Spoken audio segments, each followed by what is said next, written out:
Metro man accused of attacking his neighbor with a Roomba vacuum cleaner now facing more charges. This time, though, for allegedly threatening to slit officers' throats with a butcher knife. News 4's Chase Horn on the story. And Chase, that is not all.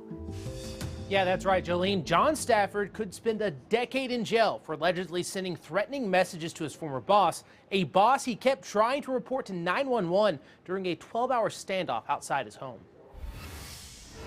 My boss is a bag. Okay, what do you want us to do about that? I'd like you to make him improve himself. How are we supposed to do that? Arrest him. That's just one of the 10 calls this man, John Stafford, made to 911 with police already standing right outside his front door. Originally called to his home after his neighbor says he attacked him with a Roomba vacuum cleaner. I told him, if you break through the fence, I'm going to shoot you. I was scared for my family.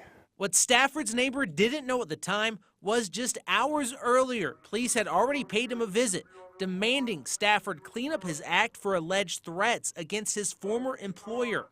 Court documents show Stafford was fired from his cybersecurity job the day before.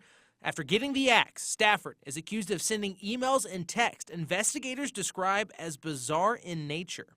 One saying, quote, "You are not believe what you in store for you," and "I am registering for my gun." My previous boss was a He reported me.